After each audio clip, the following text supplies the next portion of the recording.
Faculdade Fama, apresenta na noite de hoje o evento Cuidar e Acolher, uma tarefa da prevenção ao suicídio.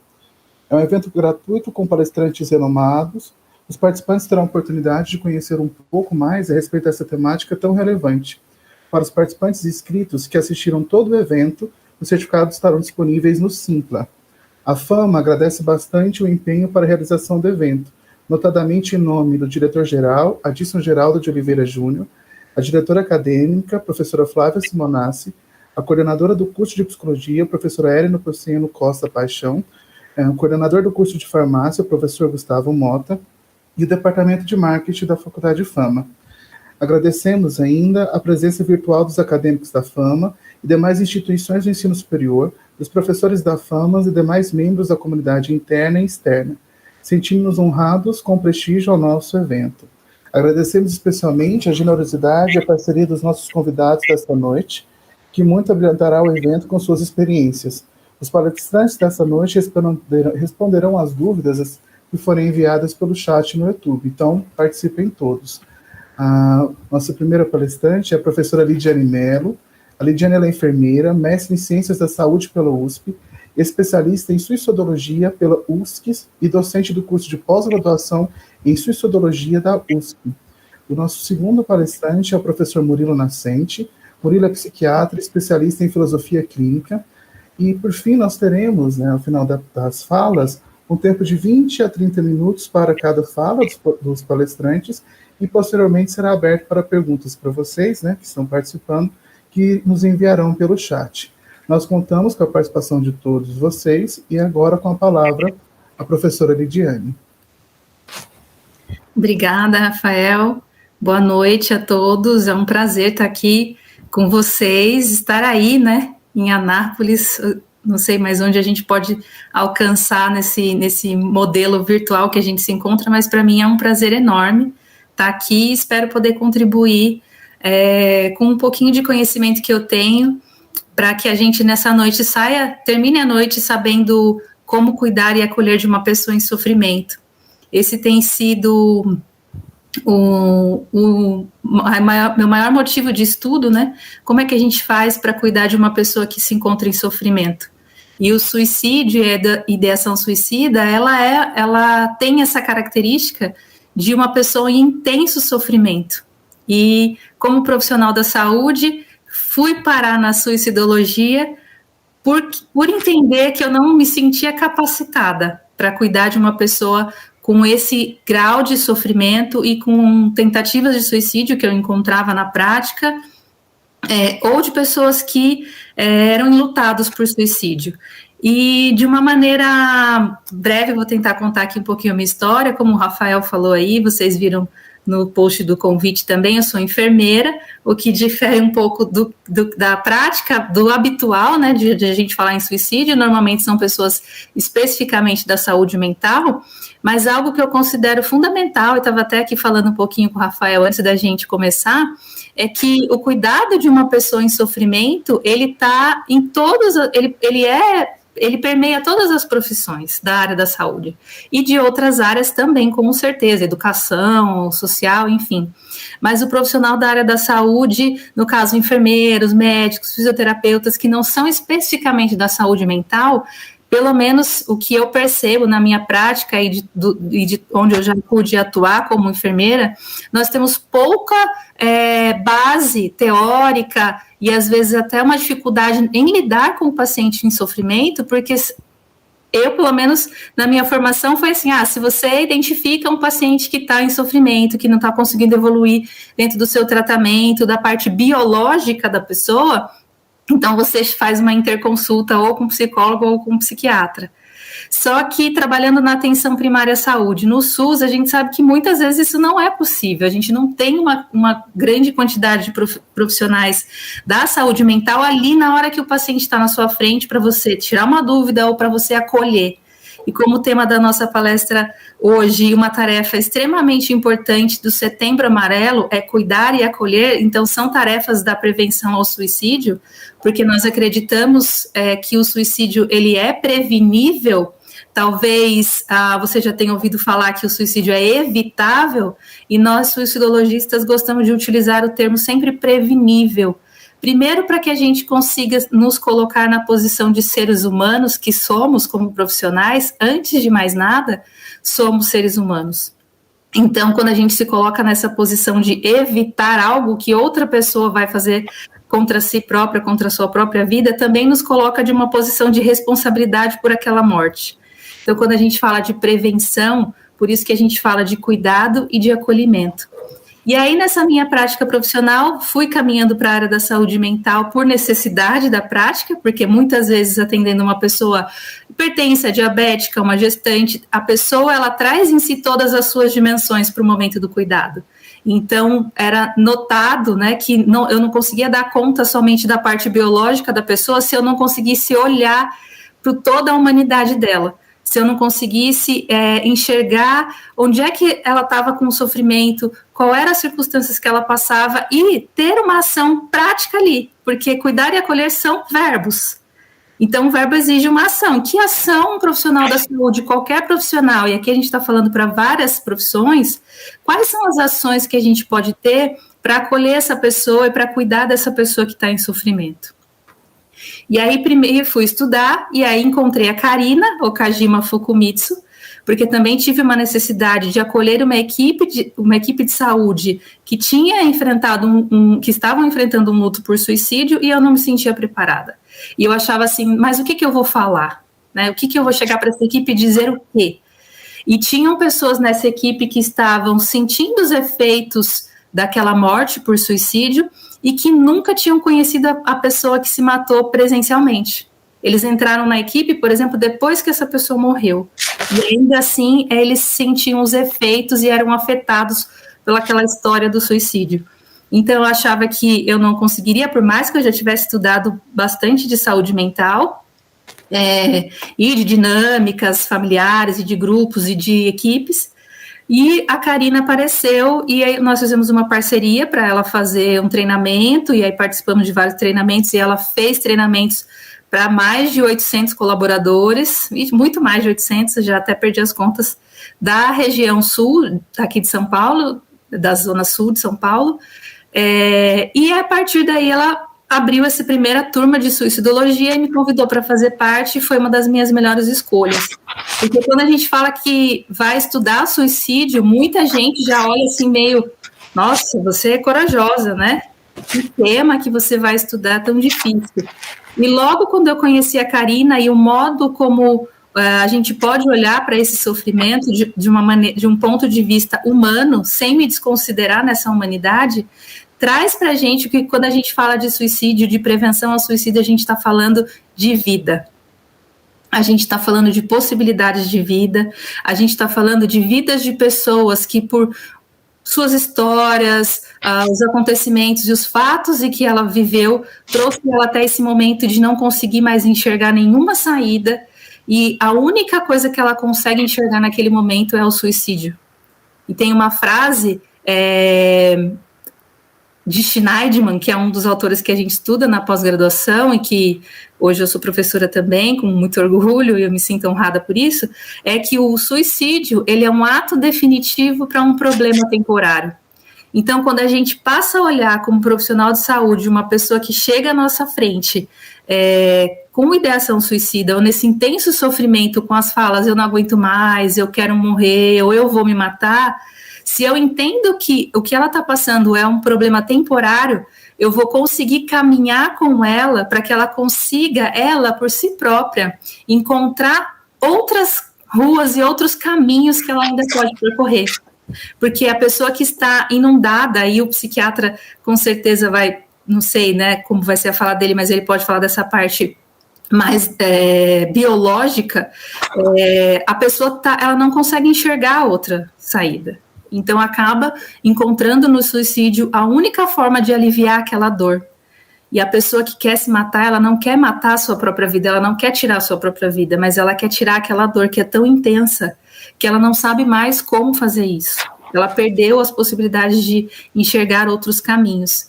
E quando a gente fala em prevenção ao suicídio, A gente está falando de justamente apoiar essa pessoa e cuidar dela, né, acolher essa pessoa no seu sofrimento, sem julgamento, sem aquilo que eu acho que ela poderia olhar, né, porque muitas vezes a gente tem essa questão de, nossa, mas a sua vida é boa, olha para você ter empregado, você está vivo, você tem filhos, você tem isso, você tem aquilo, e a gente esquece daí que nesse momento para a pessoa, isso já não consegue aliviar a dor que ela tem. E aí é como se a gente reduzisse a pessoa e a sua história a aquele único ato que ela ou tentou contra si própria, né, ou está com ideação. Então a pessoa é mais do que aquele sentimento e aquele problema temporário. Ela tem uma história. E acolher significa justamente a gente dar espaço para a pessoa falar sobre a sua história. E para a gente enxergar junto com ela, né, os momentos em que ela já superou dificuldades, em que ela já ultrapassou barreiras, em que ela já suportou dores, que às vezes por ela estar nesse momento ela não consegue enxergar mais, né, dentro da sua própria história, o seu próprio protagonismo, e como ela viveu até onde ela viveu, naquele momento em que a gente está de frente com ela. Então, descobrindo que nós, profissionais da saúde, podemos ter essa fala acolhedora e que muitas vezes acolher significa ouvir, e literalmente ouvir a dor da pessoa, talvez eu não precise de muitas palavras. Quantas e quantas vezes eu atendi pessoas no consultório que chegavam chorando com algum sofrimento, e aí não tem muito o que falar em diversas situações, né? Quem já trabalhou na prática, quem está em estágio, está nessa parte mais prática, sabe que às vezes não tem o que falar. Você não consegue falar, para a pessoa, faça isso ou faça aquilo, dar conselhos como normalmente médicos e enfermeiros fazem prescrição, né? A gente gosta muito de prescrever, faça atividade física, faça isso, faça aquilo. E às vezes a gente nem nessas prescrições protocolares a gente consegue se encontrar. Mas, com certeza, quando a pessoa pode ser ouvida, já é o primeiro momento de acolhimento. E ser ouvida nesse acolhimento que a gente estuda e que a gente está nesse movimento de cada vez mais profissionais estarem habilitados para fazer acolhimento de uma pessoa em sofrimento, é que a gente escute e ouça o que a pessoa tem para dizer sem julgamentos. E isso é muito difícil, porque a primeira coisa que a nossa mente vai fazer é procurar algo para julgar. Então, seja um colega de turma, seja uma pessoa da sua família, seja qualquer pessoa que esteja nos ouvindo aqui, todos nós somos, por natureza, vulneráveis e vamos passar por sofrimentos na nossa vida em que a gente vai achar que não dá conta mais. Quem nunca passou por uma situação de sofrimento em que pensou, nossa, isso aqui eu não aguento, eu queria parar agora. Para esse trem que eu quero descer. Chega, tá doendo muito. Mas cada um de nós encontrou dentro de nós recursos e utilizamos ferramentas e recebemos suporte de pessoas que nos fizeram ultrapassar, que nos fizeram suportar, porque muitas vezes a gente não supera um sofrimento, uma dor, um trauma, mas a gente suporta aquela dor quando a gente tem a possibilidade de ser acolhido naquele sofrimento. E uma das coisas mais importantes que a gente fala enquanto pessoa com essa postura de acolher é que você permita que a pessoa se sinta pertencendo. Porque uma das características da pessoa que já não consegue mais enxergar outros caminhos é que ela se sente não pertencendo. Não pertence mais à família, não pertence mais a esse grupo de alunos. Que isso? Eu falo aluno de farmácia, aluno, sou nada. Né? Que não sou. Não se sente pertencendo muitas vezes a ela própria. Ela perdeu o caminho de si mesma. E é como se ela estivesse vivendo a vida de uma outra pessoa, em que ela não suporta mais. Em que ela tem certeza que aquele sofrimento está tão intenso que ela não consegue enxergar outras possibilidades. E o trabalho de acolhimento é que a gente faça essa escuta. Lid, mas eu sempre ouvi muito isso, né, e a gente ouve mesmo, e com certeza é uma realidade de muitos serviços de saúde, que é o tempo. Eu não tenho tempo para ficar ouvindo a história da pessoa.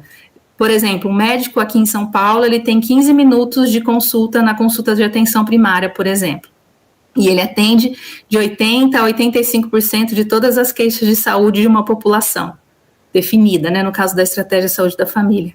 Como é que em 15 minutos, Lídia, eu vou conseguir escutar essa pessoa do jeito que você está me falando? Parece que é muito abstrato.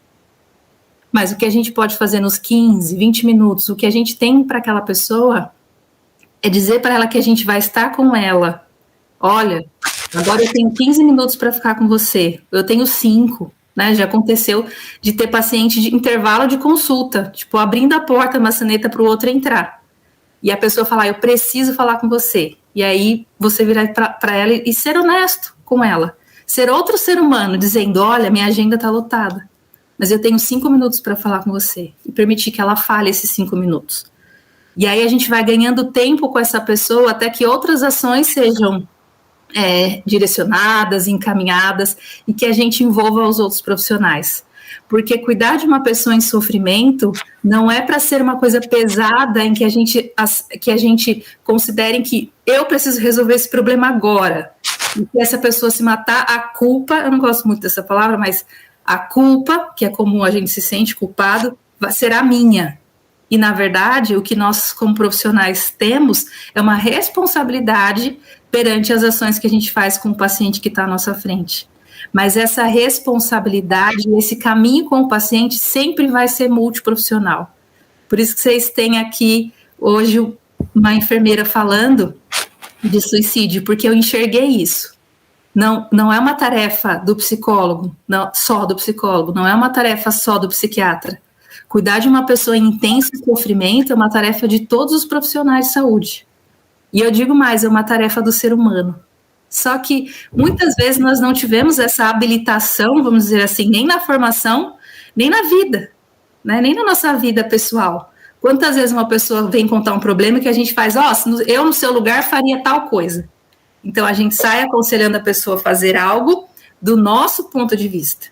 E para as pessoas que estão nesse intenso sofrimento, a experiência que eu tenho e dos estudos que a gente acompanha, é que não faz sentido.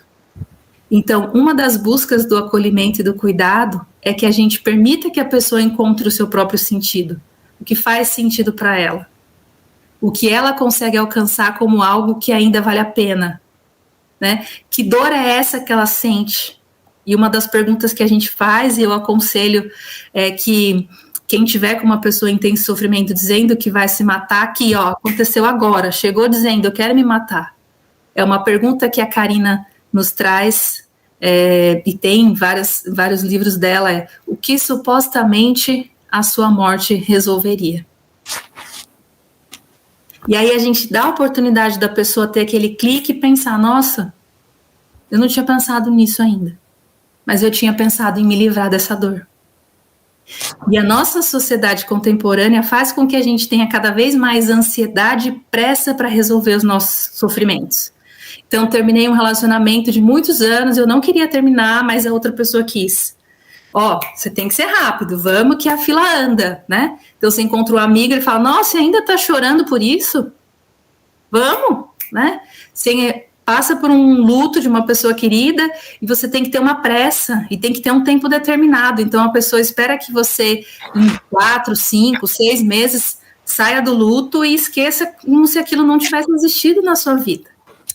Então, uma das coisas também que é importante a gente considerar é que para cada pessoa o sofrimento vai ter um tempo.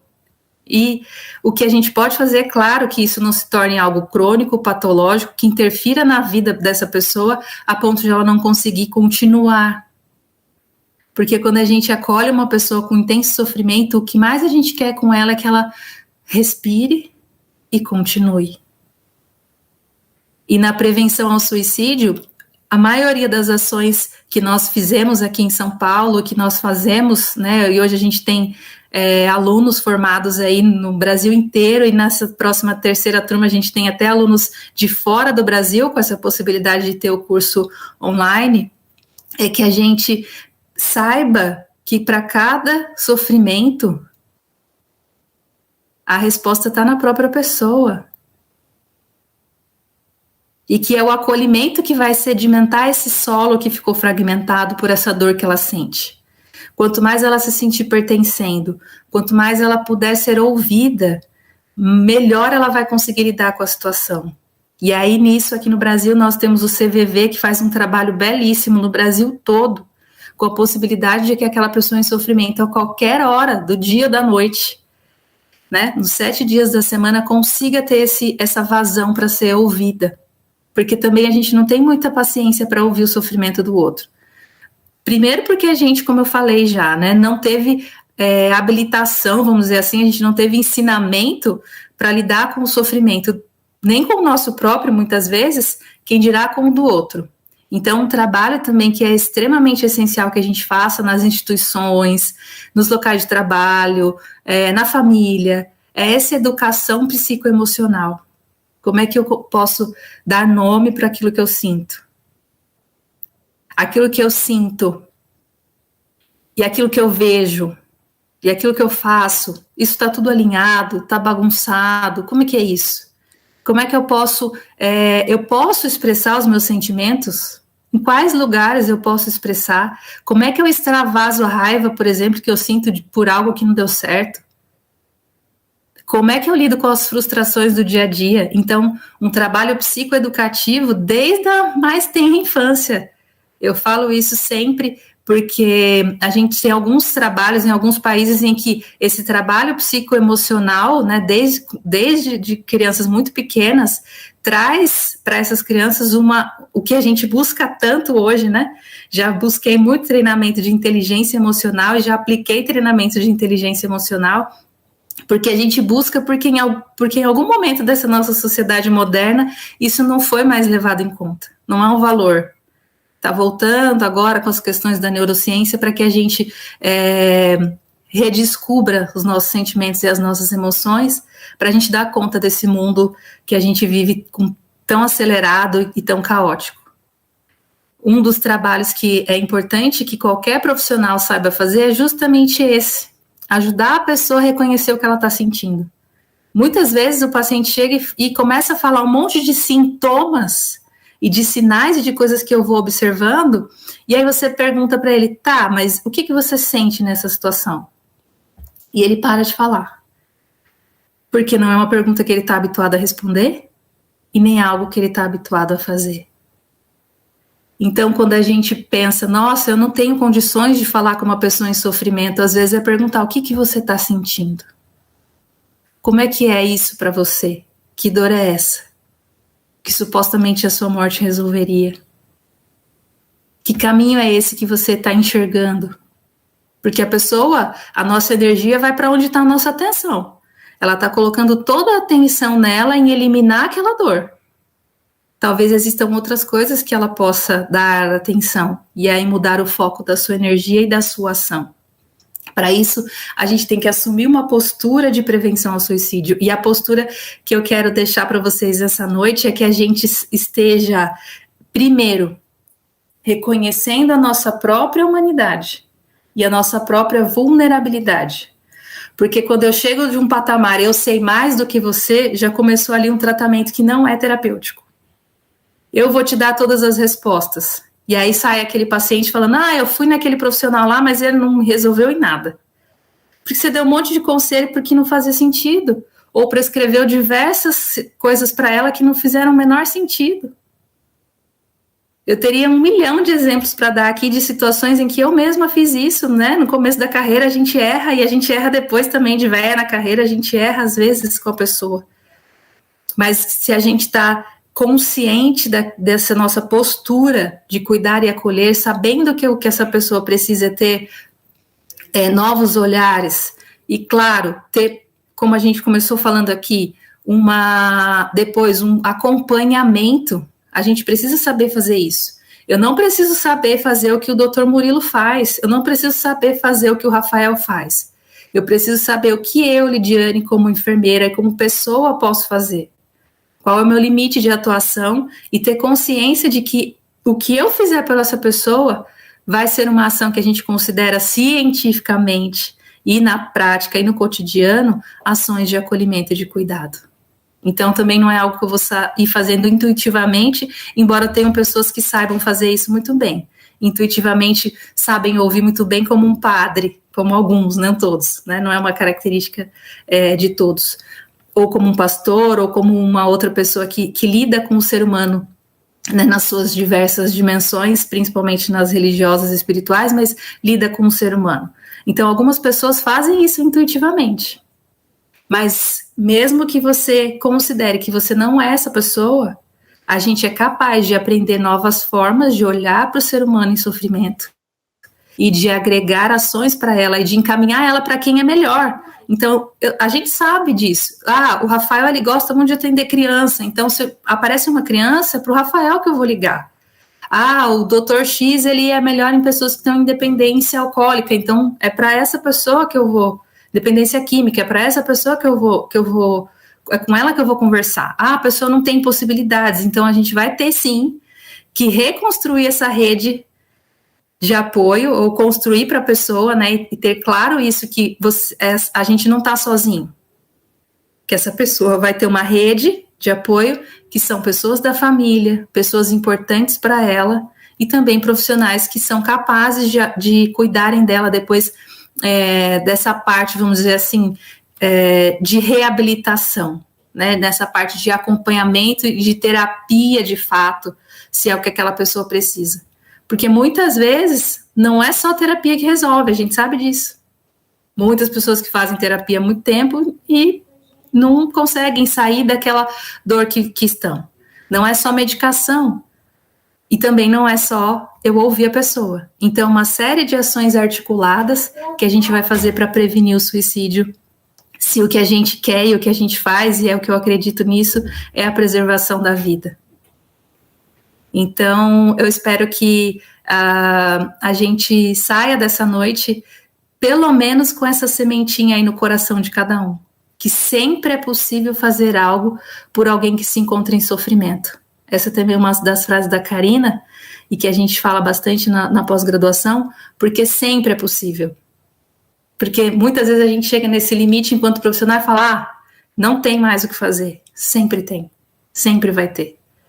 Basta que a gente esteja consciente desse momento de vida do paciente, que a gente, vou repetir agora para resumir o que eu falei, que a gente esteja consciente da nossa própria humanidade e vulnerabilidade, sabendo que em algumas situações a gente pode se sentir mais vulnerável e você não ser a pessoa ideal para cuidar daquela outra, mas que você vai sim, como um profissional comprometido e responsável, encontrar locais e pessoas que possam acolher e cuidar dessa pessoa como ela merece. E que a gente consiga fazer esse cuidado e esse acolhimento sem julgamentos. Isso é fundamental. Então, eu acho que já deu meu tempo, né, Rafael? Não sei se a gente pode continuar o evento e depois as pessoas fazem perguntas se quiserem, né? Para eu também não tomar todo o tempo e deixar o Dr. Murilo também ter o seu tempo. Também quero ouvir. É um prazer estar aqui nessa roda com pessoas da saúde mental, e eu não me considero uma pessoa da saúde mental, mas um ser humano e uma profissional que se interessa pelo sofrimento, porque, como eu falei, nós somos seres em múltiplas dimensões, né? Biológica, psicológica, social, e aí em algum momento da nossa prática profissional a gente foca só no biológico, e isso muitas vezes faz com que a gente cronifique vários problemas dos pacientes, e acho que a gente ter essa consciência, né, que o paciente, nós somos multidimensionais, vai fazer com que o nosso cuidado seja mais efetivo. Obrigada. Muito obrigado, Lidiane. Agora eu passo a palavra para o Murilo Nascente. Obrigado, boa noite. Olha, eu não conhecia a doutora Lidiane, conhecendo agora. Aliás, a professora Ellen me perguntou ontem se queria que eu tivesse o contato seu, Lidiane, para que a gente trocasse uma ideia antes. Eu falei, não, deixa ela me surpreender. E olha, que fala gentil, que fala assim, que fala bonita, que jeito assim, harmonioso e humano de tocar nesse assunto, sem tocar em um diagnóstico, sem tocar sem dureza. Tem muito de Jung no que você fala, tem muito de Lúcio Pachter, não sei se você já leu, tem muito de filosofia clínica, é muito bonito esse jeito seu de singularizar o sofrimento, de trazer, Obrigado mesmo pela oportunidade de ter te ouvido. Vou retomar um pouquinho do que você falou. Existem dois conceitos que você não colocou os termos, mas você tratou deles o tempo inteiro, que são alienação e autenticidade. Então, uma das grandes, um dos vieses observacionais do suicídio, que é um evento complexo e difícil de você penetrar, mas um dos vieses é uma situação de alienação pessoal. Vou me fazer entender dizendo que alienação é ser tomado pelo estrangeiro, pelo alien. Alien é aquele que vem de fora, toma você e, em teoria, toma as decisões onde você deveria tomar. Então, em muitas situações, todos nós, em maior ou menor grau, somos alienados quando deixamos de fazer aquilo que gostamos para fazer aquilo que é ditado por alguém. Que seja alguém da sua família, um pai, uma mãe narcisista, ditador ou impositivo, que seja uma questão social, a pessoa que tira uma foto bonita no Instagram, coloca, e você olha para aquela foto e pensa, nossa, eu seria feliz se eu tivesse ali. Eu sempre brinco, eu faço live toda semana no Instagram e tiro uma onda danada com isso, porque as pessoas ficam apavoradas aqui em Goiás, porque elas amam praia. E eu falo sempre a mesma coisa, você só ama praia porque não tem praia em Goiás. A gente a gente deseja a falta, a gente quer aquilo que não tem. É a história sempre de que a flor do vizinho cheira mais, porque você ainda não está com seus receptores tomados com aquele aroma. Com licença, Murilo. O áudio está um pouco baixo. Isso. Está muito baixo? Para mim, não. Porém, estão queixando que está baixo. Eu consigo te ouvir perfeitamente. Você consegue, Lidiane? Deixa eu ver aqui se eu troco o meu fone de ouvido. Aliás, vou tirar e aí pergunta pro pessoal se melhorou. Tá bom. Vê se melhorou o áudio. Para mim aparece da mesma forma. Agora pergunta pro pessoal aí que reclamou se o áudio está um pouco melhor. Correto. E às vezes acontece de o foninho tá... Diz para ele aí, gente, se o áudio melhorou. Se melhorou, eu vou prosseguir.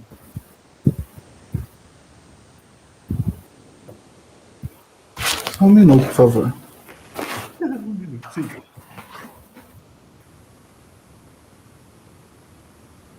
Eu devia estar falando alguma coisa, né, para o pessoal sacar. Eles não responderam. Pode prosseguir. Vou continuar, então. Correto.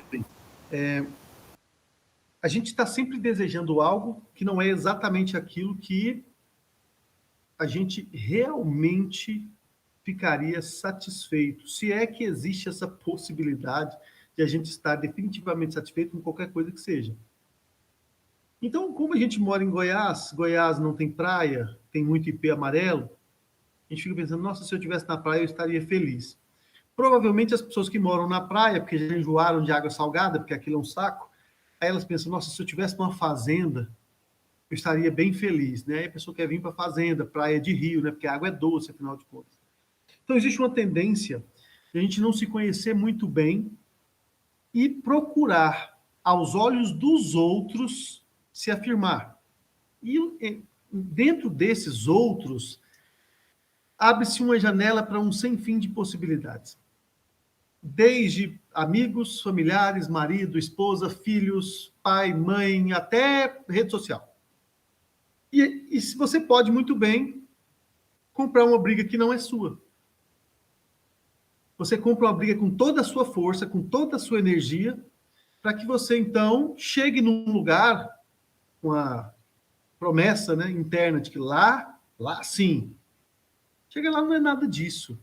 E se a pessoa repetir isso várias vezes, pode ser que ela chegue num processo conhecido da gente quando trabalha com cobaias, testando qualquer tipo de situação que você vai tentar ensinar um estímulo para uma cobaia, quando você atrapalha toda ela fica toda atrapalhada, ela entra num estado de desamparo, ela já não acredita em mais nada. Então as pessoas às vezes ficam desamparadas, já não tem mais crenças, elas já não conseguem acreditar que vão chegar nesse lugar, né?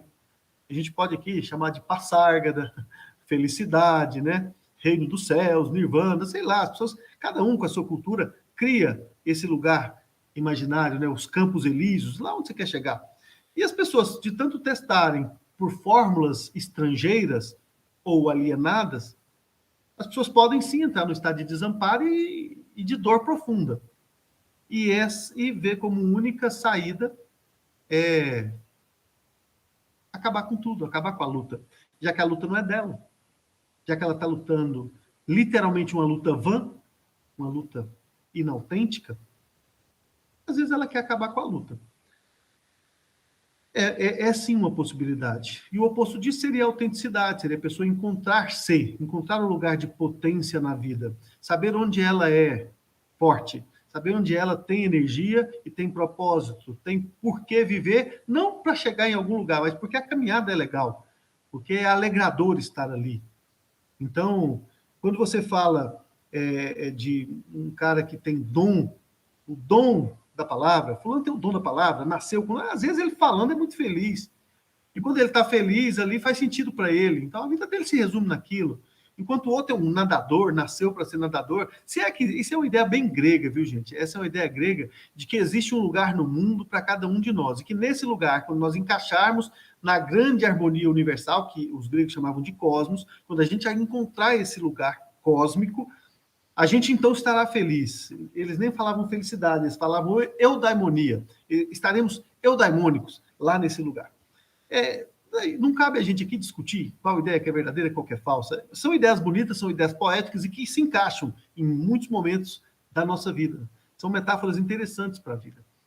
E sim, se a gente fizesse um posicionamento como uma gangorra, de um lado a alienação, de outro lado a autenticidade, pode ser que a alienação seja, sim, um dos grandes motivos que levem as pessoas a imaginarem que não vale a pena viver. Mas aqui eu vou trazer essa discussão, ela é muito bonita, ela é uma discussão muito, assim, pungente, é uma discussão profunda, mas eu fui chamado aqui como médico. Então, eu preciso, agora, trazer a discussão um pouquinho mais, tirando da tecné grega, que é essa discussão artesanal, de construção, para uma discussão técnica, onde a gente tem dados, a gente tem números e tudo. Então, mais de 90% dos suicídios são evitáveis. Ponto, isso é um dado. Não se discute isso mais no mundo. Existem números sobre isso para todos os lados. Por quê? Porque mais de 93% das pessoas que cometem suicídio são portadoras de um transtorno mental. Um transtorno mental com CID mesmo, eixo 1 do DSM, um transtorno mental. Entre eles, os principais, esquizofrenia. E quando a gente fala de suicídio de um esquizofrênico, fugiu completamente dessa primeira discussão, porque a gente está falando de um suicídio psicótico, de uma pessoa que ouviu uma voz que mandou que ela cometesse suicídio. Então perceba como o suicídio é tão multifacetado e é tão complexo que mais da metade dos casos de suicídio são psicóticos. Então, tudo isso que nós falamos, embora seja poético, seja bonito, seja real, seja verdadeiro, não se aplica mais da metade dos casos. Porque nós estamos falando aí de transtorno bipolar do humor, que seria a segunda maior causa de suicídio, e esquizofrenia, que é a primeira maior causa de suicídio. Então, as pessoas com transtorno bipolar do humor, tanto em fases eufóricas quanto em fases depressivas, elas são candidatas muito fortes a tentar e cometer suicídio. Os números de suicídio são absurdos, principalmente em pessoas portadoras de transtorno mental. Então, cabe aqui uma situação que nós temos que tomar cuidado com o apelo muito técnico, mas nós não podemos deixar o apelo técnico de lado. Um diagnóstico psiquiátrico bem feito e um tratamento bem encaminhado, olha, resolve demais, resolve muita coisa. Então, é importante que as pessoas que falam em suicídio, que as pessoas, às vezes, que não falam, mas que falam em sofrimento, as pessoas que mudam o comportamento de forma inexplicável, sempre são comunicativos, de repente ficam taciturnas, caladas, essas pessoas elas precisam ser avaliadas. Quando a pessoa quebra a perna, ninguém discute se vai levar no ortopedista. sabe? Parece que é um caminho natural, vai lá e bota um gesso. Agora, quando a pessoa está triste, quando a pessoa está estranha, quando a pessoa... Existe um apelo, talvez como se fosse uma coisa de falha de personalidade em levar num profissional de saúde mental. É como se a personalidade da pessoa quebrasse, a pessoa tivesse uma falha, tivesse um defeito de caráter, ela não pode ser levada. E muitas doenças mentais não levam as pessoas a serem falantes e queixosas, ao contrário, levam as pessoas a serem caladas. Então, é importante uma avaliação psiquiátrica bem feita, competente. Isso é importante. E aqui, com todas as falhas que esse meu discurso traz, tá bom, gente? Eu não sou nenhum, eu sou um psiquiatra bastante diferente, inclusive. Se vocês olharem no meu Instagram, eu estou o tempo todo falando para você parar de tomar remédio psiquiátrico, o tempo todo falando isso. É para não ficar viciado em remédio o tempo inteiro. Então, eu vou frisar uma avaliação psiquiátrica competente. Não é só uma avaliação psiquiátrica, o que tem de gente falando bobagem no mundo aí, mas saber fazer um bom diagnóstico, saber se pelo menos é um transtorno psicótico, se é um transtorno depressivo simples, se é um transtorno de ansiedade, que aí o número de tentativas de suicídio é muito menor, se é um transtorno de personalidade, a gente precisa ficar atento que tem 2 tipos de transtorno de personalidade, os histriônicos e os borderlines, que tentam demais, nem sempre cometem, mas tentam muito suicídio. Então, tudo isso é importante, nós temos mapas já de hierarquia, de diagnóstico com relação a tentativas de suicídio. Então, o primeiro passo, um bom diagnóstico e um tratamento psiquiátrico. Depois a gente vai imaginar que nós conhecemos alguns fatores que são predisponentes ao suicídio, e aqui eu coloco como principal fator uma doença mental prévia, de base, e nós temos fatores precipitantes, são coisas diferentes, predisponentes e precipitantes. Um fator precipitante vem muito de encontro ao que a doutora Lidiane falou. Às vezes a vida da pessoa está indo bem, mas algo, uma decepção, um desencontro ou um encontro, às vezes até uma grande alegria que gera muita insegurança, porque aquilo que a gente gosta muito, a gente tem muito medo de perder. Então, veja bem, alguma coisa que aconteça na vida da pessoa que pode precipitar esse evento. Às vezes sem até ideação prévia. Uma gravidez na adolescência, um diagnóstico de uma doença muito grave, HIV, por exemplo, a perda de uma pessoa querida, ou seja, um luto, qualquer tipo de reação aguda ao estresse, um acidente de trânsito, uma ameaça, todos esses fatores podem ser precipitantes. E aqui o seu ouvido é muito importante, porque aqui o tempo é nosso amigo e inimigo. Porque quando eu falo de fator precipitante, significa a pessoa vai se precipitar, já está aí. Não existe um problema que em 2, 3, 4 dias ele não mude de configuração. Então, quando a pessoa, se você consegue, ao ouvir essa pessoa, criar uma aliança com ela, pedir um retorno, olha que evento, só pedir um retorno. Eu quero te ver, eu vou te ligar amanhã para saber se está tudo bem, você já fez uma aliança para amanhã. E eu quero um retorno na semana que vem. Eu quero te ver pessoalmente. Hoje em dia está muito com vídeo, tudo bem que seja com vídeo. Talvez você elimine uma porcentagem enorme, não vou falar um número, para não falar bobagem, de fatores precipitantes de suicídio.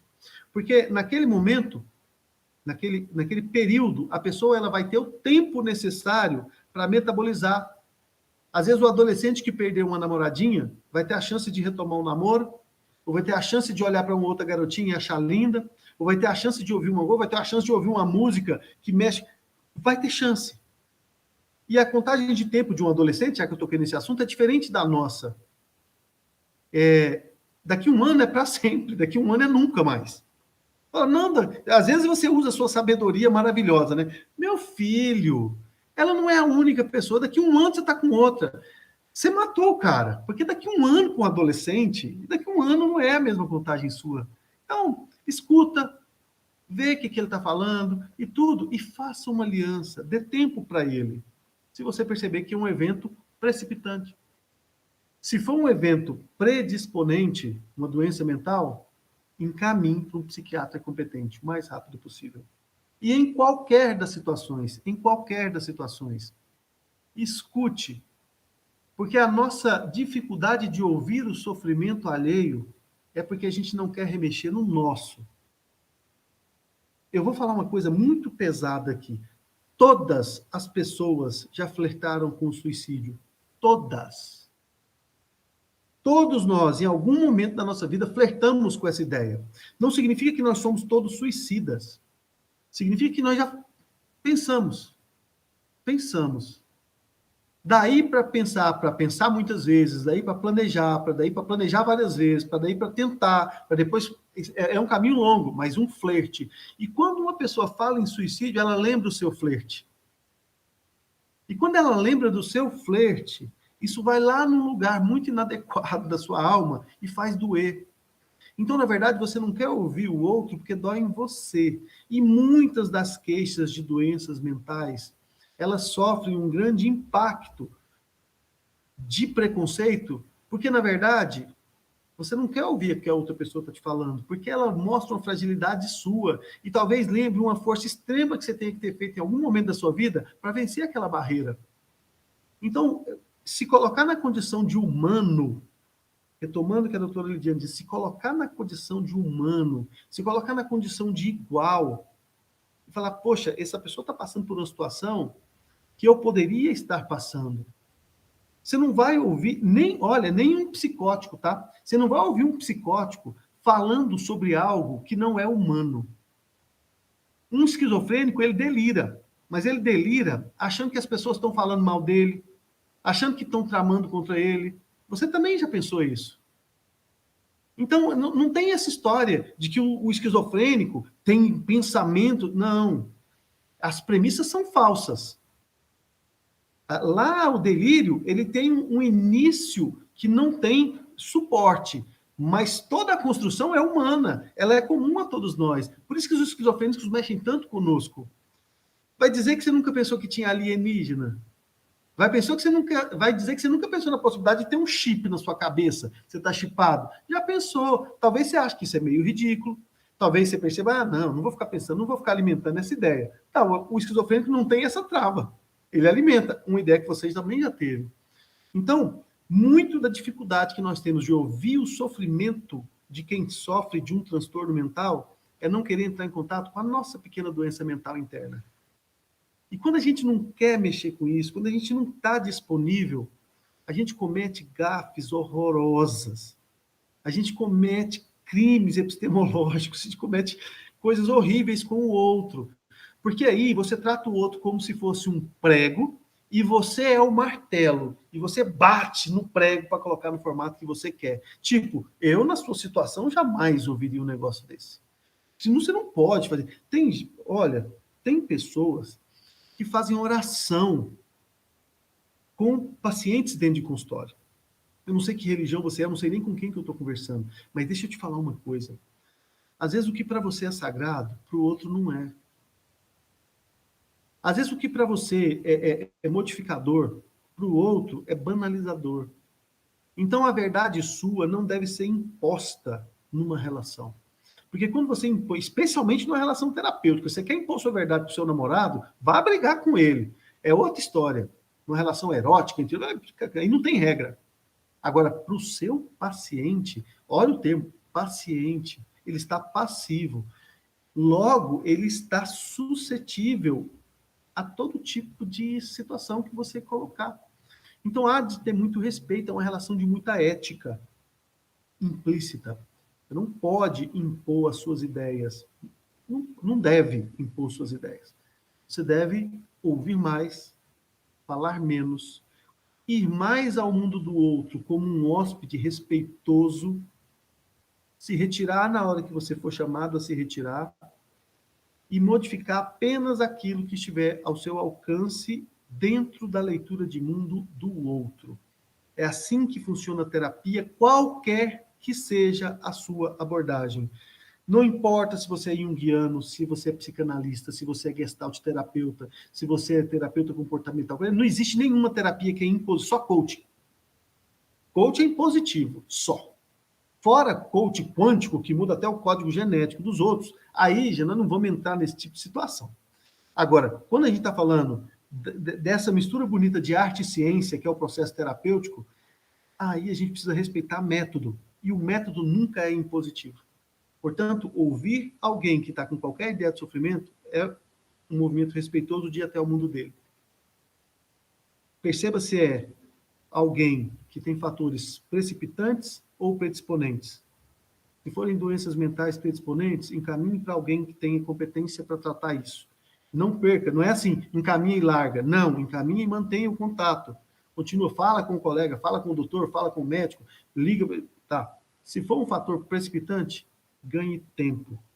Ganhe tempo. A pessoa tem autorregulação, logo ela desarma essa bomba relógio. Tá bom? Era essa a minha contribuição, no pouco tempo que a gente tem, não quero ficar avançando. Tomara que eu não tenha falado nenhuma besteira, doutor.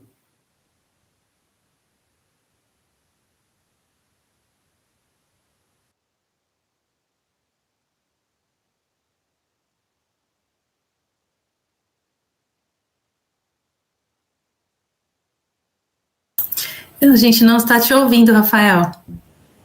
Muito obrigado, Lidiane. Sim. Agora é o momento, né, de ver o que os alunos encaminharam no chat, né, as dúvidas, e aí vocês vão auxiliando nesse processo, tudo bem? O Tertuliano Neto disse, o sofrimento, o suicídio, ele poderia ser compreendido como sofrimento interno e silencioso?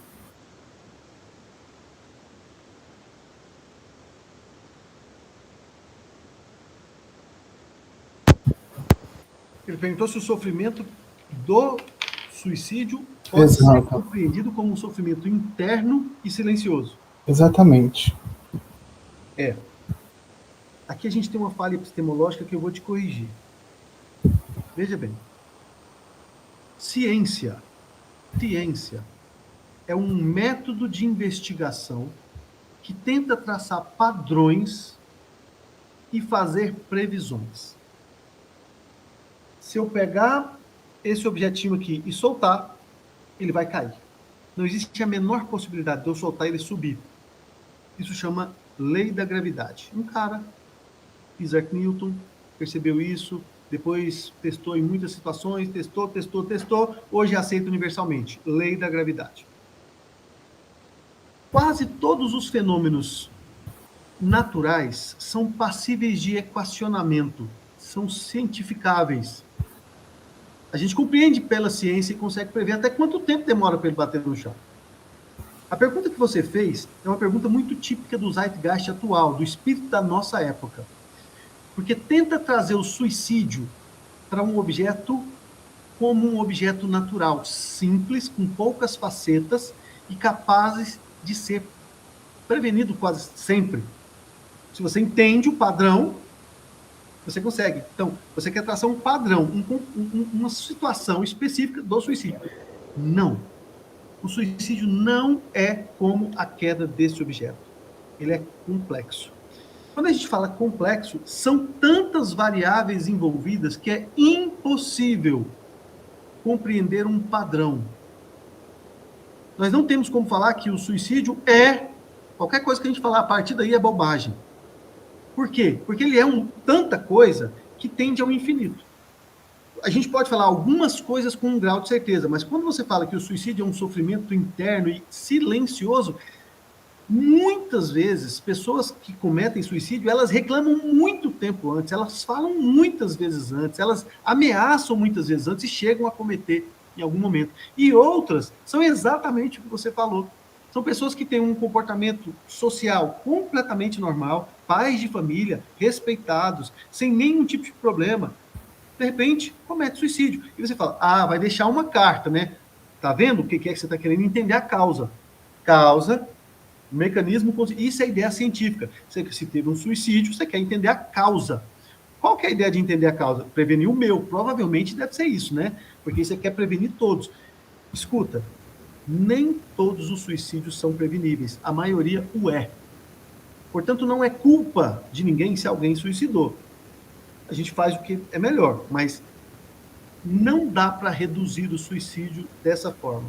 Não dá. Qualquer tentativa, a gente vai falar bobagem. Quer acrescentar, Lidiane? Acho que o doutor falou muito bem, né? Normalmente eu trabalho com um grupo de enlutados por suicídio, e normalmente o que a gente está buscando é essa causa, né? A gente está buscando a verdade. Mas por ser o suicídio um comportamento, ser um ato tão complexo e tão singular, que a gente não consegue ter certeza de todo o suicídio. Então, normalmente, as pessoas me perguntam isso também. Toda pessoa que vai se matar, ela dá sinais? A maior parte dá sinais, mas não são todas. Tem pessoas que não. O doutor falou muito bem das questões precipitantes e predisponentes. Então, quando a gente quer reduzir, é porque a gente quer colocar numa caixinha, e aí acaba que a gente reduz a história de vida de uma pessoa toda com o seu único ato. Então, não dá para a gente ter essa certeza absoluta sobre esse momento do sofrimento humano, justamente por essa complexidade que a gente está falando aqui. Muito obrigado. O Marcos Gomes pergunta: como agir quando temos um amigo que já tentou suicídio?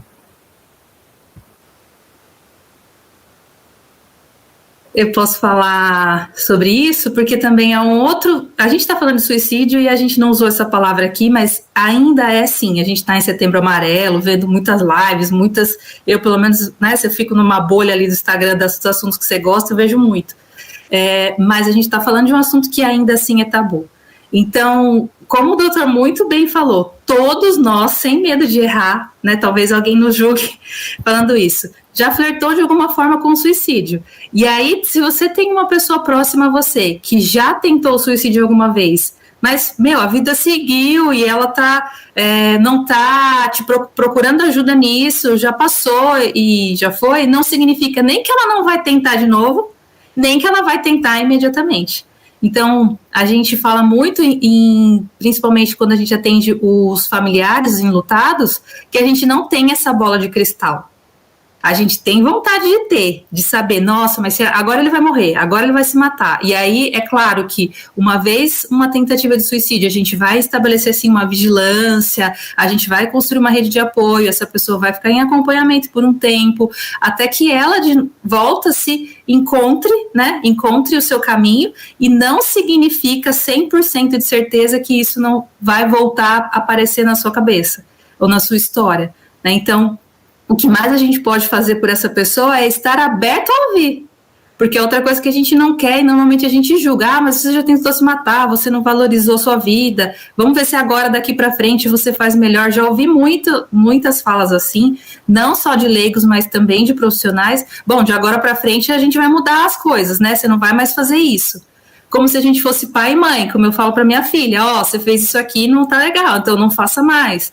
Então, se você tiver com o seu amigo uma postura de acolher, de ele saber que você é uma rede de apoio, um suporte para ele, e que ele pode contar com você quando ele precisar para ser ouvido ou para ser ajudado, isso já é um grande caminho. Não dá para a gente ter essa bola de cristal para saber se a pessoa vai ter uma nova ideação ou se não. O importante é a gente ter bem claro isso que o doutor trouxe, eu até falei no começo, né, que essa parte mais biológica eu imaginava, né, que na minha alucinando, que ele traria, e ele trouxe muito bem, que a gente tem que garantir que essa pessoa esteja no seu bem-estar, não garantir, mas que a gente procure que a pessoa esteja no seu bem-estar. É claro que se você tem um amigo que teve uma ideação suicida e já teve uma tentativa, e ele está em sofrimento, ele está te dando outros sinais que ele está em sofrimento, ou ele parou de tomar as medicações, ou de repente ele mudou o comportamento, que é o que a gente mais fala para pais de adolescentes e que falam isso, nossa, mas não percebi nada. Talvez você não percebeu, mas tem mudanças sutis de comportamento, de fala, de vários sinais que a pessoa vai deixando de gostar das coisas que gostava, deixando de fazer as coisas que fazia.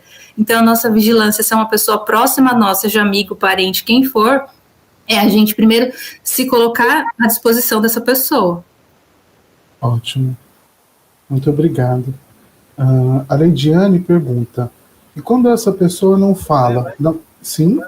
Deixa eu só complementar uma coisa que a doutora falou. Tem uns colegas médicos que no pronto-socorro soltam pérolas, tipo, da próxima vez você consegue, né? Cara, quando ela falou, eu achei que ela ia falar, porque como ela trabalha muito com isso, assim, que tem o lado de falar, você vai valorizar a sua vida a partir de agora, né? Mas tem o outro lado, que tem o cara que ainda confronta, fala assim, não, mas você vai tentar suicídio com isso? Não, da próxima vez você toma uma dose maior. Gente do céu, oh meu Deus do céu, eu sinto vergonha alheia, eu tinha que só comentar isso. Correto. A Leidiane pergunta, e quando a pessoa não fala, não dá sinais de que vai cometer um suicídio, há alguma forma de percebermos sobre isso? Olha só, sinais, já está mais ou menos claro de que não foi verbalizado. Eu gosto de lavar as palavras, tá? A comunicação, comunicar, tornar comum algo que é só seu, você tornar comum com o outro, pode ser uma ideia, um sentimento, qualquer coisa. Você precisa de um código, e esse código, na maior parte das vezes, é com palavras. Mas qualquer pessoa sabe que a maior parte da comunicação não é verbal. Então, sinais são aqueles indícios não verbalizados que a pessoa te dá. Estar atento ao outro é um fator, é um pré-requisito para que você compreenda esses sinais. A gente está emitindo sinais o tempo inteiro. A maior parte da nossa comunicação é não verbal. A gente fala, e muitas vezes a gente desfala com o nosso corpo. A gente está falando aqui, nosso corpo está dizendo o oposto. Eu gosto de você, está com o cotovelo virado assim e tal, às vezes com o dedo levantado. Então, ou seja, sem perceber, você está mostrando o oposto do que você está falando. Então, se você está preocupado com alguém que você ama, que você gosta, que você estima, esteja atento às modificações de comportamento mais sutis, às modificações de linguagem corporal. São esses pequenos sinais que vão ser dados. Vai funcionar 100% das vezes? Não. Não se trata de funcionar 100% das vezes. A gente vai ter que retomar. Não é isso. Não se trata disso. Não é uma fórmula mágica. É estar atento, é ser uma pessoa atenta à outra, sabe? Fazer uma ponte dela com a vida, já que ela está ruminando a morte, que você faça uma ponte dela com a vida. Mas pode acontecer de você não perceber. E pode acontecer de, infelizmente, acontecer o suicídio. Paciência, não vão ser todos, mas se acontecem 800 mil, 850 mil suicídios anuais no mundo, vamos reduzir isso para uns 100 mil. Gente, já é uma pancada. Já é uma pancada. Eu acho, pelas estatísticas, que são esses não evitáveis. Tá? A gente conseguiria reduzir aí para 10% do que acontece. A gente conseguiria se fosse mais atento e mais presente do ponto de vista de saúde mental. Mas tem uns que não tem como, infelizmente. Ótimo. O Tituliano Neto pergunta, é possível, né? Eu me enganei. A Luciana Larcão pergunta, vejo que há muito foco no aspecto do adoecimento. Poderíamos pensar como aspecto preventivo a promoção da saúde? Se sim, quais ações poderiam ser pensadas?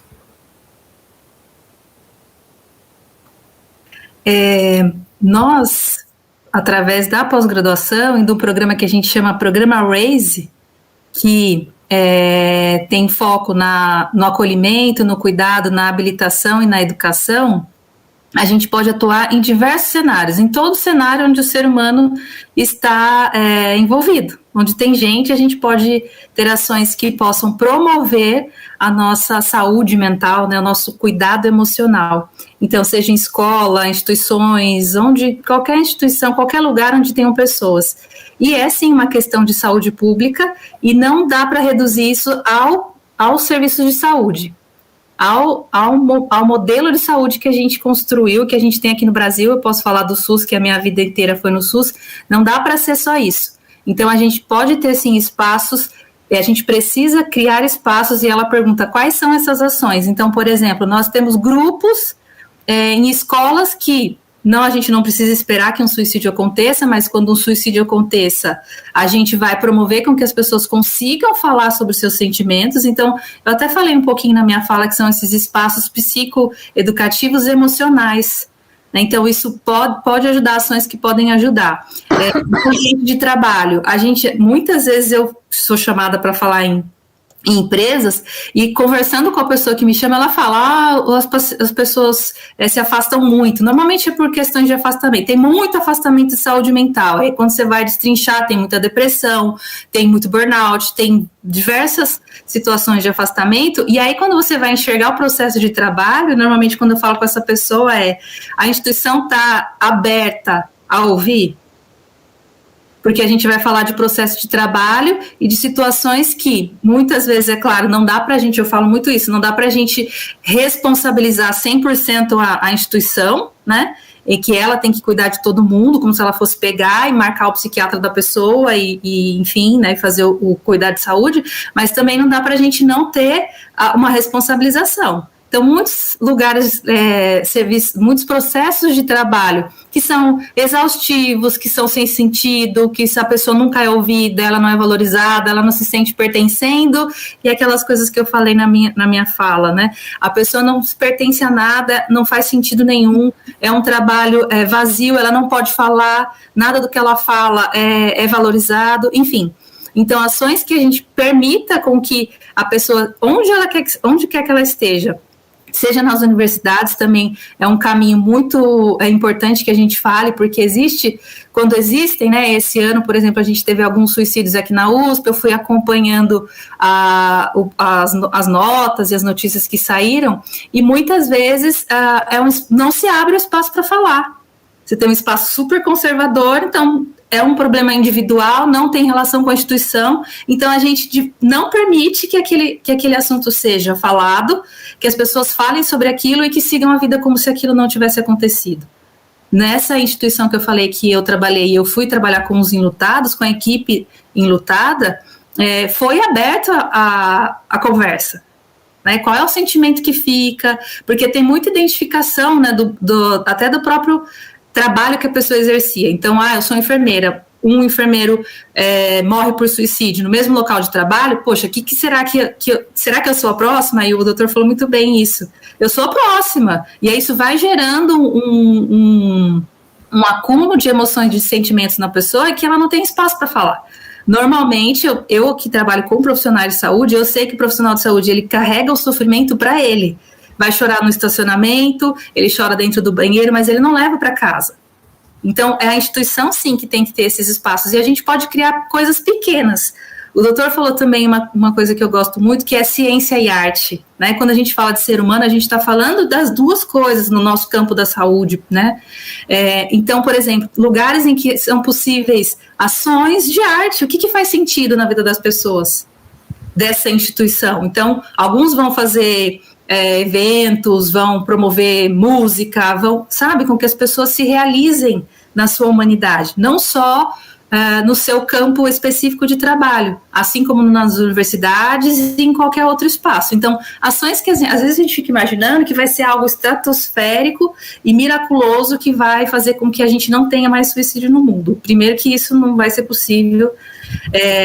A gente sempre fala isso, que se você é um profissional de saúde que cuida de sofrimento, ou você teve, ou você vai ter uma pessoa que você cuidava e que você acolhia, enfim, que você tratava, que vai se matar, independente das suas ações. Então isso a gente tem que deixar isso como pano de fundo.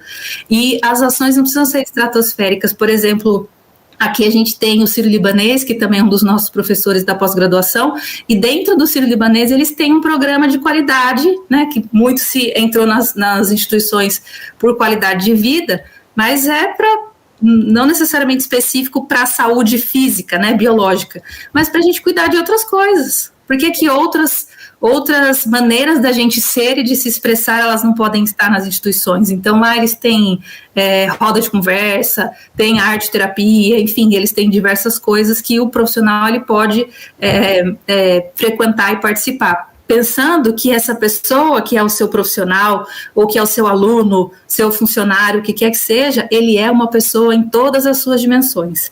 Quanto mais a gente permite que ela se expresse e que ela consiga ser quem ela é, né, em qualquer ambiente que ela seja, e aqui se a gente está falando de alguma instituição, a gente pode fazer isso. E para as ações de saúde pública, é um debate que vai muito além que a gente, pelo menos a gente que é da saúde mental, percebe que é da saúde mental, estou me colocando, falei que não sou, né, mas que estuda esse campo, a gente percebe que não tem muito interesse nisso. Então, normalmente a gente pega situações políticas desencontradas em um ou outro X governo, que valoriza, então agora a gente vai fazer assim, esse modelo aqui não serve, e o que eu acredito como profissional de saúde é que as práticas e as ações, elas são complementares. Então, a gente sempre vai buscar ações que complementem o que o ser humano é naquele local. Então, se eu estou falando de uma escola, eu não posso só pedir que o aluno seja uma máquina de tirar 10 e de passar na USP ou de passar na Federal, de sei lá, de qualquer lugar. Eu quero que ele seja, antes dessa pessoa, desse aluno aprovado no vestibular, que ele seja um ser humano, que ele descubra as potências que ele tem e as habilidades. Porque todos nós temos potências e habilidades, e quando a gente permite uma ação importante, as ações importantes são essas, que permitem que as pessoas experimentem e descubram as suas potências e habilidades, que às vezes a gente vai vivendo a sociedade como a roda viva que a gente fala, sem perceber, né? E aí ter esses espaços para experimentação, para, isso aqui eu gosto mais, isso aqui eu gosto menos, isso aqui faz mais sentido ou faz menos sentido, isso a gente foca muito nessas ações. Então, elas são complementares. A fala do psiquiatra, é a ação do fisioterapeuta, é do professor de educação física, ela é de todo ser humano. Uhum. Me parece interessante também uma reflexão que extrapole um pouco e traga uma compreensão dessa articulação da sociedade e a cultura, né? E a articulação desse sujeito e desse sofrimento psíquico. Porque senão nós ficamos numa esfera muito individual, mas entender a desigualdade social, o racismo, o preconceito, o sexismo, e inúmeros aspectos, né, como o Murilo trouxe, alusivos ao corpo, como você traz também essa maquinização, né, essa desumanização desse aspecto humano, também de suma importância pensar, né, porque esse mundo ele é humano e nós construímos também esse mundo humano, e a humanização dessa sociedade humana e repensar esses aspectos, ele também de suma importância para nós também repensarmos o sofrimento assim como a saúde. Passando.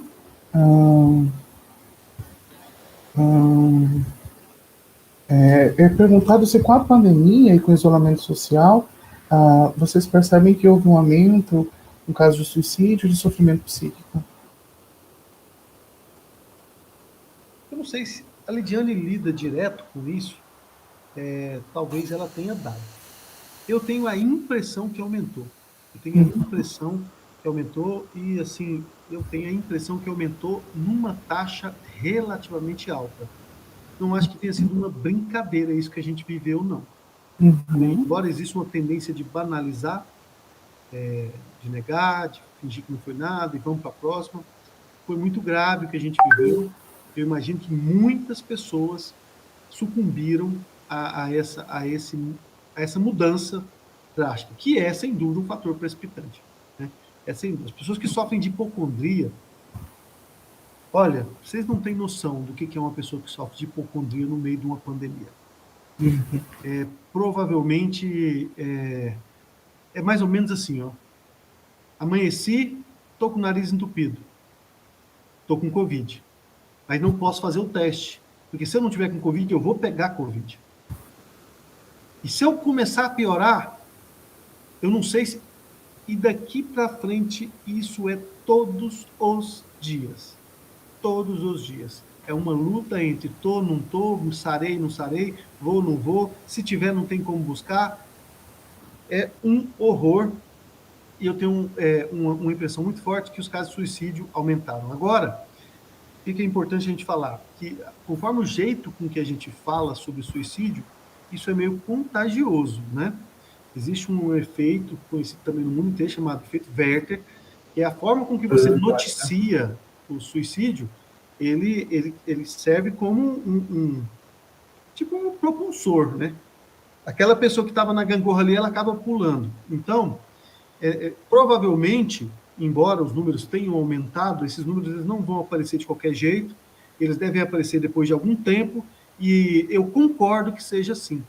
Eu concordo que isso não seja noticiado de forma irresponsável, de qualquer jeito, porque esses números puros, sem análise, eles não são úteis, eles são confusos e acabam causando problemas. O que eu tenho de conhecimento de um grupo de cientistas de 20 países que estudaram os números de suicídio durante a pandemia, ele saiu, se eu não me engano, em abril desse ano, abril ou maio, depois, se alguém quiser, eu posso até passar o link, que os números eles não aumentaram. Mas a nossa percepção prática, assim como o Murilo, e eu estava até discutindo isso com uma gerente de uma unidade de saúde, é que o sofrimento aumentou demais. Então, a busca de pessoas que, teoricamente, estavam com a vida estabilizada e tiveram que se reajeitar, e as pessoas que já tinham uma fragilidade maior, um comprometimento psíquico maior, enfim, eles aumentaram a nossa percepção prática. Mas nesses 20 países, e aqui no Brasil, o professor Bertolotti, lá da Unesp de Botucatu, é um dos representantes aqui no Brasil, e eles mostram que os números não aumentaram. E eu discutindo isso com o meu marido, que é professor de história, né, ele me lembra que normalmente em situações em que a humanidade se vê em perigo, né, em uma situação de guerra, normalmente a luta pela sobrevivência ela prevalece em relação à aniquilação do ser humano. Então, quando a humanidade está buscando a preservação da vida, o número de suicídios ele é menor. Eu fiz essa relação aqui, caseira, tá? Mas esse estudo, que é o que a gente tem divulgado, foi divulgado na Lancet, eu não lembro o número, mas depois, como eu falei, posso passar, se alguém se interessar. Ele mostra que não houve um aumento de casos. Uhum. Mas há essa prevalência de sofrimento, né, que é interessante. E a gente percebe na prática, o que eu percebo entre profissionais que me procuram, porque muitos profissionais me pedem como se fosse uma mentoria, né, porque você é especialista no assunto, estou com um caso aqui e tal, até pelo contato fácil que eu tenho com os profissionais, e eu tenho um número maior de sofrimento entre crianças e adolescentes gigantesco, né, crianças muito pequenas, principalmente aquelas que foram alfabetizadas no mundo online ou tiveram que ser alfabetizadas, né, criança de 7, 8 anos, então com um sofrimento muito grande, e várias outras pessoas, adolescentes também, as fases críticas, né, do desenvolvimento. Então, início da vida escolar, finalização para vestibular também foi uma fase que apareceu muito nos consultórios e na prática, a gente percebe isso, e esse sofrimento e essa busca por serviços de saúde pelo sofrimento. Então, tem muito, sim. Isso é uma coisa que a gente percebeu que não dá para a gente não fechar os olhos e falar, não teve sim. Agora, numericamente, estatisticamente falando, o artigo que tem publicado é desses 20 países que fazem um rastreamento já, eles têm esse grupo já há muitos anos, e o que saiu sobre a pandemia é que não houve um aumento. Mas aí a gente, voltando para a nossa casinha, Brasil, a gente ainda tem, né, questões de notificação, enfim, e até de dados, né, onde esses dados chegam, e, enfim, tem algumas questões assim. Tem sempre viés de pesquisa, mas o dado que a gente tem é que não houve um aumento considerável, não houve um aumento de casos. Muito bom. A Cláudia pergunta o que fazer quando essa pessoa está no tratamento, né, de decorrência do suicídio, ela passa a resistir a esses cuidados da equipe. Será que eu compreendi bem a pergunta? Se a pessoa estando em tratamento, ela tem que resistir aos cuidados? Isso. Olha só. Aqui a gente está entrando numa situação um pouquinho mais específica, uma pessoa que provavelmente, aqui é um exercício de imaginologia, tem um problema de personalidade. Por quê? Porque a pessoa que sofre uma doença mental, ela tem um padrão de funcionamento mais ou menos conhecido. O esquizofrênico não vai querer se tratar. O bipolar, em algumas fases sim, em outras não. Então, isso é esperado. Agora, uma pessoa que tem tratamento e que mude esse padrão durante o tratamento, que foi mais ou menos o que parece que ela deu a entender, ou seja, ela buscou o tratamento, está recebendo os cuidados, mas durante a recepção daqueles cuidados ela muda e para de aceitar, me parece uma situação de um problema de personalidade, um problema de adaptação, que é muito característico de alguns tipos de personalidade, especialmente personalidade histriônica, que realmente tem esse padrão. São desafiadores. Sempre tem como chegar até essa pessoa. Talvez não esteja chegando pela via certa, talvez não esteja compreendendo o fenômeno na profundidade correta, porque às vezes a pessoa fala A querendo dizer B, a pessoa fala A querendo dizer outra coisa, a pessoa fala que está sofrendo, querendo fazer a mãe sofrer, ou a pessoa fala que a mãe que está sofrendo querendo dizer que ela está sofrendo, e as pessoas elas não são muito claras nessa verbalização. Então, às vezes, compreender os sinais mais profundamente seja um desafio maior para os terapeutas. Então, é um jogo isso aí. Pode ser que tenham características da pessoa ou falhas na própria abordagem. Uhum. Sim, exatamente. Outra pergunta que é feita algumas pessoas colocam a responsabilidade por sua felicidade nas costas de alguém. Quando se trata de uma pessoa com sinais de pretensão, eu acho que seria de ideação suicídio, como este alguém deve se posicionar diante dela? Eu não sei se eu entendi bem a pergunta, mas como a gente já está falando aqui da imaginologia... Você quer que eu repita, Lidiane? Estou imaginando que o que ela... Eu acho que eu prefiro. Certo. Algumas pessoas colocam a responsabilidade por sua felicidade nas costas de alguém. Quando se trata de uma pessoa com sinais de pretensão ao suicídio, como este alguém deve se posicionar diante dela? Então, estou imaginando que é uma pessoa que está com ideação suicida e está jogando a responsabilidade ou a culpa para alguém. Por exemplo, eu vou me matar porque você se separou de mim. Talvez seja isso, depois a pessoa pode escrever aí. Ou eu vou me matar porque meu pai não aceita que eu sou XYZ, que eu sou profissional, enfim, que eu seja quem eu nasci para ser.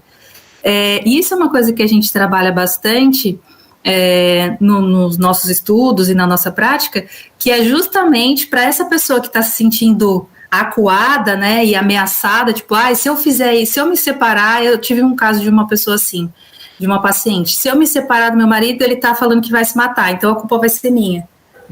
Quando a pessoa está verbalizando, aí a gente volta a olhar para cuidar daquela pessoa que está em sofrimento, né, para que ela tenha suas redes de apoio, para que ela seja acolhida nesse sofrimento dela quando isso é possível. Nesse caso específico, por exemplo, ela conseguiu acessar o marido, né, e o que eu orientei que ela fizesse era que ela falasse para ele que ele precisava procurar ajuda com os amigos, com a família, para ele conseguir dar conta daquele fim de relacionamento. Né, e de que ela, sabendo que aquele relacionamento não era mais viável para ela, né, ela estava escolhendo não voltar à relação e a se separar, que ela tivesse claro que se ele se matasse, ou que se ele não se matasse, isso é um ato único e exclusivo da pessoa. Então, não sei se era isso que a pessoa quis dizer, né, que ela, como é que ela faz para, se ela estivesse se sentindo ameaçada, entre aspas, por alguém que está dizendo que vai se matar porque jogou a felicidade em cima dela. Então, você é o responsável para que eu seja feliz. Já que você não vai me fazer feliz, eu vou me matar. Para que a gente entenda que o ato é único e exclusivo da pessoa. Senão a gente vai carregar esse peso, seja você profissional, seja você familiar, seja você amigo, enfim, né? De que aquele ato foi propositado por você. E o ato é único e exclusivo da pessoa, e tudo isso que a gente falou, ele é complexo, multifatorial, às vezes ele tem um fator que predisponente, é uma situação precipitante. Mas o que a gente vai sempre oferecer na nossa fala de cuidado e acolhimento é que essa pessoa que está nesse sofrimento e verbalizando isso, ela consiga ser acolhida. Então, nem que seja para eu conversar com alguém que é relação próxima, olha, fique atento, essa pessoa está acontecendo isso, eu não sei mais como ajudar, encaminhar essa pessoa para um serviço de saúde que consiga fazer esse acolhimento também, porque às vezes é possível, às vezes não, às vezes a pessoa não quer, às vezes é mais nessa situação de uma pessoa que me fez essa pergunta também, falar, mas eu me sinto o tempo todo ameaçado, e se ele morrer a culpa vai ser minha. Então, trabalhar com as duas pessoas, sendo possível, né, às vezes não é, como a minha experiência muito em estratégia de saúde da família, a gente tem acesso à família, né, mais facilmente. E o agente comunitário ajuda a gente muito nisso. Mas a gente ter claro que o ato é único e exclusivo da pessoa, que as verdades vão com ela, e que é algo complexo e multifatorial, e tudo isso que a gente falou. Porque senão a gente vai ficar carregando de várias formas o sofrimento que é do outro. Então, da mesma maneira que você não é responsável pelo sofrimento, você não é responsável pelo sofrimento. Olha, Rafael, deixa eu Sim, por favor. Tem uma palavrinha mágica que eu acho que essa pessoa que perguntou evitou, chama manipulação. E que a gente tenta evitar quando a gente fala de suicídio, porque a gente quase sempre usa um viés politicamente correto do sofrimento daquele que está ameaçando o suicídio ou que comete o suicídio. Mas existe sim o sofrimento de toda a rede de apoio, que muitas vezes o epicentro é a pessoa que comete o suicídio. Existem pessoas extremamente manipuladoras. Ponto. Não adianta a gente querer tapar o sol com a peneira. Tem pessoas que não decidem nada da própria vida e quase sempre estão transtornando as vizinhanças, as pessoas mais próximas. Então, cabe a cada um escolher até que ponto quer se deixar manipular. Basicamente é isso. É uma escolha. Se você está sendo manipulado há muito tempo, falando para essa pessoa que fez a pergunta, se você está sendo manipulado há muito tempo, eu recomendo apenas a você que reduza as doses de forma terapêutica. A gente não tira Rivotril de uma porrada, não. A gente tira Rivotril assim, passa para gotas, aí vai tirando uma por uma. Então, aos poucos, você vai quebrando os elos de manipulação. Evita uma pancada muito seca, mesmo que esse mecanismo já tenha acontecido internamente em você. O mecanismo da manipulação é um mecanismo interessante, porque ele é mão dupla, tá? Tem elementos lá e tem elementos aqui. Então, alguma coisa nessa pessoa alimentava em você algo que te mantinha ali. De tal forma que, se isso acabou, e pode ser que tenha acabado, então a moeda de troca da manipulação já não existe mais, você, pelo respeito que você tem à pessoa que ficou tanto tempo se comunicando com você num relacionamento que fez sentido, vá quebrando isso aos poucos. Dê tempo a essa pessoa para ir se acostumando com essa nova realidade. Não quebra de uma vez, não, porque aí sim talvez não seja legal. Mas a gente escolhe ser manipulado até o ponto que a gente quer. Uhum. Por fim, a última pergunta, a aluna Cilia Moraes nos questiona: qual é a relação do sofrimento com a tecnologia e a sociedade líquida? Acho que ela parte do conceito de Bauman.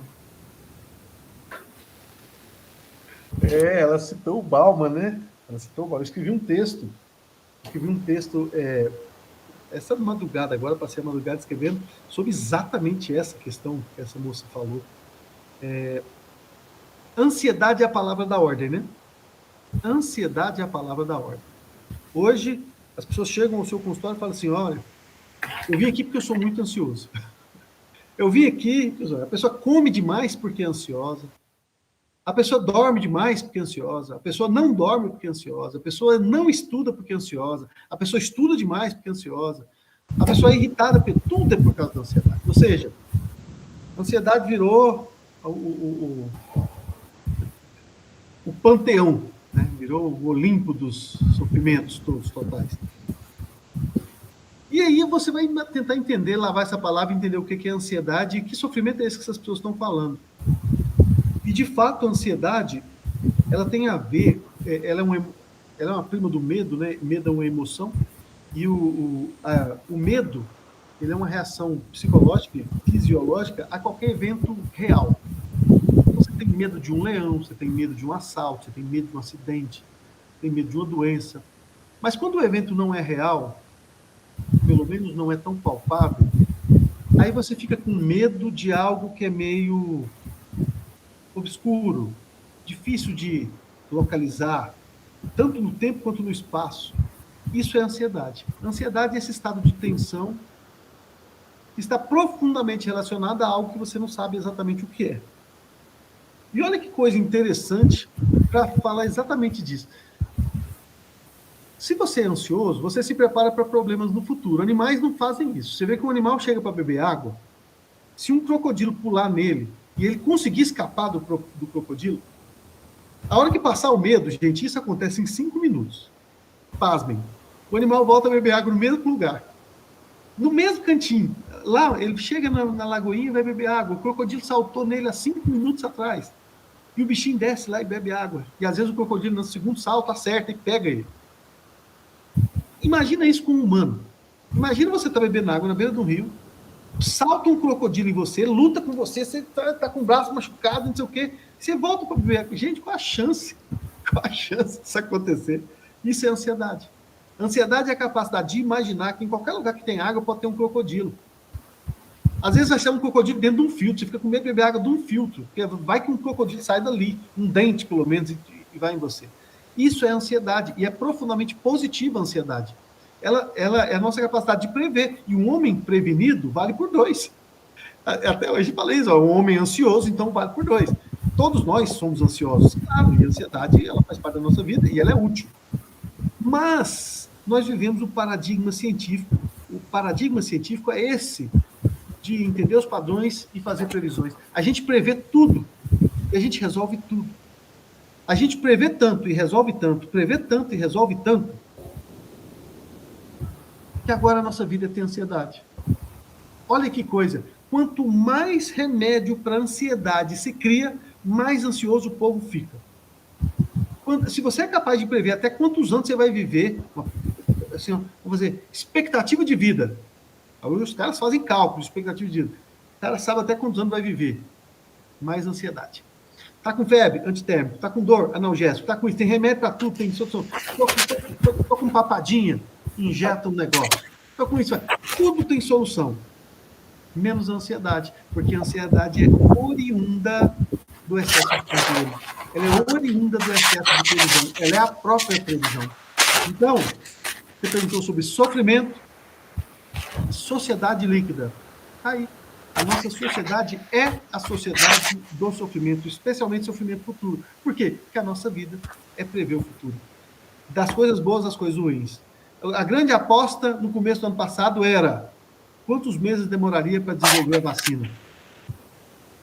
Depois, quanto tempo vai demorar para a vacina ser eficaz? Depois, quanto tempo vai demorar para vacinar todo mundo? Depois que terminar isso, vai ter outra briga de quanto tempo vai demorar para isso, quanto tempo vai demorar. É o tempo todo prevendo, ou seja, é o tempo todo cultuando a ansiedade. Basicamente, esse é o modelo, sociedade líquida, ansiedade, sofrimento. É um triângulo lindo que a gente está inserido. Ótimo. Quer acrescentar algum ponto, Lidiane? Não, essa pergunta me fez lembrar de uma fala do Almir Klink, né, que é o navegador, velejador, enfim, que ele fala justamente de quando você planeja e você, porque ele viveu 600, sei lá quantos dias, 600 e tantos dias sozinho num barco pelo Atlântico, pelos, né, diversos oceanos, e ele fala sobre isso, que justamente, como ele faz para lidar, então, estar em isolamento, já que o doutor falou um pouco de pandemia e da vacina e tal, me lembrei disso. Como é que ele fazia para lidar com o isolamento, de estar sozinho e de prever as situações que ele iria enfrentar ao longo do caminho e se ele tinha tudo previsto e planejado. E aí ele falou justamente, e ele fala assim que ele tinha, obviamente, um planejamento grande, que não dependia só dele, mas de várias outras pessoas que planejavam junto com ele, mas que ele estava confiante e certo das ferramentas e recursos que ele tinha para lidar com os imprevistos. Então, isso fazia com que ele ficasse o tempo todo controlando essa ansiedade. Ah, meu Deus, será que lá no outro meu barco vai parar no gelo? Será que o gelo vai destruir o barco? Será que é o que a gente faz na nossa vida? Será que eu vou ter emprego amanhã? Será que eu vou ter dinheiro na conta? Enfim. Esses serás que a gente fica fazendo é quando a gente consegue controlar isso. Ele fala, não 100%, porque como humanos que somos e vivendo na sociedade que vivemos, a gente não tem essa condição de fazer isso com 100%, falar, aniquilei e não existe ansiedade, né? Como o doutor mesmo falou, é inerente da nossa sociedade e do ser humano. Mas ele fazia esse controle.